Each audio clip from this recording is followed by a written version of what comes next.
खुदावंद यीशु मसीह जो कि कल और आज और अब तक यकसा हैं, उसके ज़िंदा और जलाली और कदूस और बाबरकत और लारहेब नाम में आप सबकी सलामती हो। आज के दिन एक बार फिर मसीह यीशु का जानसार सिपाही शिराज मसीह आप लोगों की खिदमत में हाजिर है ताकि खुदावंद यीशु मसीह का कलाम दुनिया की हदों तक पहुंचाया जा सके और उसका आना जल्द हो। जैसा कि आप सबको मालूम है कि हम खुदावंद के पाक कलाम में से वो तमाम नबूवतें, वो तमाम पेशन गोइयाँ सीख रहे हैं जो खुदावंद यीशु मसीह की ज़िंदगी में क्या हुई, पूरी हुई।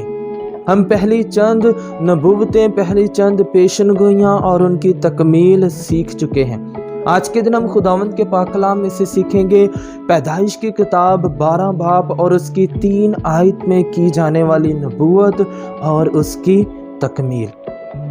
पैदाइश की किताब 12 बाब और उसकी 3 आयत में क्या लिखा है?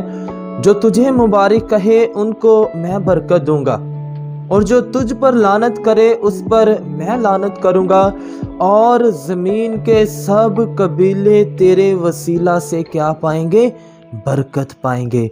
खुदावंद के पाक कलाम के पढ़े और सुने जाने के बाइस खुदावंद हम सबको क्या दे? बरकत दे। आज के दिन खुदावंद के पाक कलाम का जब हम मुतालिया करना शुरू करते हैं तो पैदाइश की किताब 12 बाब और उसकी 3 आयत में हमें 3 ऐसी नबूवतें मिलती हैं जो की गई, जो इब्राहिम के लिए थी। और इन्हीं नबूवतों में एक नबूवत, चंद अल्फाज हमें ऐसे मिलते हैं जिन अल्फाजों ने इब्राहिम को डायरेक्ट जाकर किसके साथ? खुदावंद यीशु मसीह के साथ मिलाया। जो कलाम यहाँ पर किया गया उसकी लड़ी जाकर कहाँ पर जाकर मिली? खुदावंद यीशु मसीह के साथ में जाकर। क्या लिखा हुआ है? और ज़मीन के सब कबीले तेरे वसीला से क्या पाएंगे? बरकत पाएंगे। और ज़मीन के सब कबीले तेरे वसीला से क्या पाएंगे? बरकत पाएंगे। जब हम बाइबल मुक़द्दस का मुतालिया करना शुरू करते हैं तो गलतियों के नाम पौलुस रसूल का ख़त 3 बाब और उसकी 8वीं आयत बहुत ज़बरदस्त और ऐसन तरीके से क्या बयान करती है? और किताब मुक़द्दस ने पेशतर से ये जानकर कि खुदा गैर कौमों को ईमान से रास्तबाज़ ठहराएगा, पहले ही इब्राहिम को ये खुशखबरी सुना दी कि तेरे बाइस सब कौमें क्या पाएंगी? बरकत पाएंगी। यानी कि इब्राहिम की नस्ल में से आगे जाकर आपको पिछली नबूवत, अगर आपने पिछला पैगाम सुना है तो आप ज़रूर इस चीज़ से वाकिफ़ होंगे कि इब्राहिम किसकी नस्ल में से था? सिम की नस्ल में से था। और सिम को उसके बाप नूह ने क्या बरकत दी थी? क्या उसे कहा था कि सिम का खुदा क्या होगा?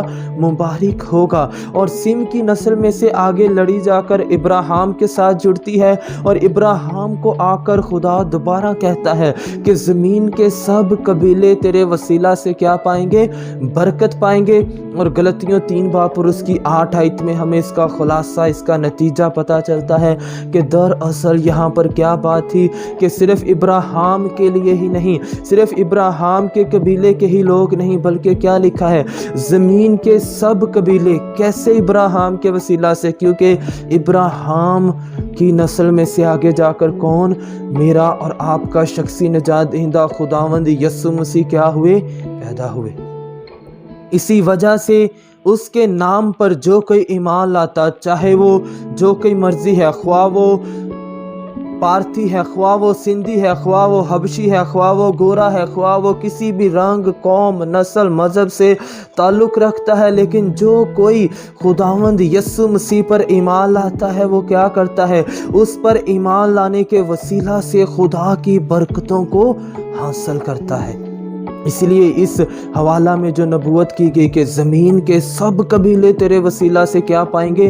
बरकत पाएंगे। और गलतियों के नाम पौलुस रसूल का ख़त 3 बाब और उसकी 8 आयत हमें इस चीज़ के बारे में बयान करती है कि किस तरह खुदा ने शुरू से ही खुदावंद यीशु मसीह के लिए रास्ते तैयार किए। सिम के वसीला से अपने बंदा नूह के साथ कलाम करते हुए खुदा ने खुद नबूवत की 3 बाब और उसकी 15 आयत में। और अब कि ज़मीन के सब कबीले तेरे वसीला से क्या पाएंगे?